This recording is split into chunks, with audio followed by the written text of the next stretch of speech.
Okay, so here we have just to the right again. This guy should be on the ball. This guy should be off the ball um, because this tight end is ineligible. Otherwise, that's Henryville's thing to worry about, not mine. But I will say, if I notice this in a game, and this guy goes out for a pass, like I'm going to say something to the officials, like he was covered up.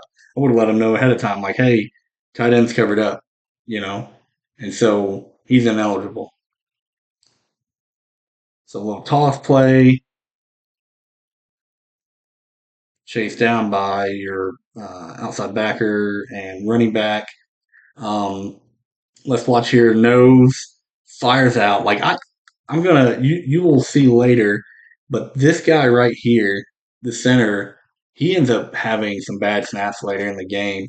And if you just watch how quick our nose fires out and it hands on, it wears on a kid, right? He starts to think, man, I'm gonna get my he's whooping me. I've got to get my hands to him quicker, and it causes bad snaps later, and they lose one or two of them because of it. So he does a nice job firing out our defensive end up top. He does a better job of making sure he stays outside.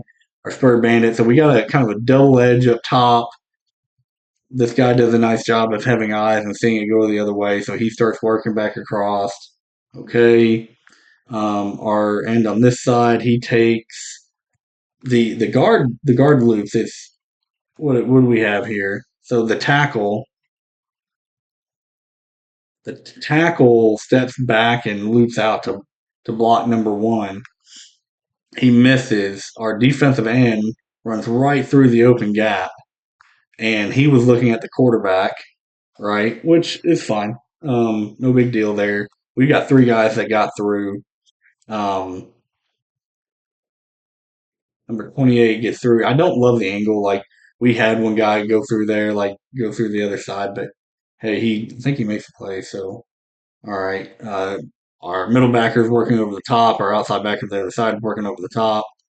So watch number one on this play. Number one is what causes the running back to cut it back up and 28 to make the play. He comes across. He attacks the outside shoulder and forces the guy to come back in. Right. Um, it's hard to be mad at a kid for that play. It wasn't bad.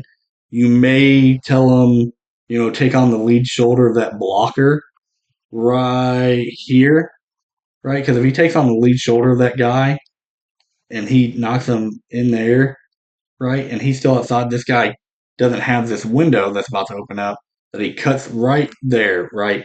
So now he's about to cut it back out and around instead of being in have either getting tackled by him or being a lot closer here where we're tackled for a loss. Okay. Those are the two things that we look at here. So it's attack the upfield shoulder, the lead shoulder, and squeeze this down. Okay. Force that guy to um, have to make a decision between getting tackled inside or outside. And then 28 does a nice job of just being fast. He gets out there, gets the ankle. The guy was going down either way. We had a couple of the guys in position there. So nice job.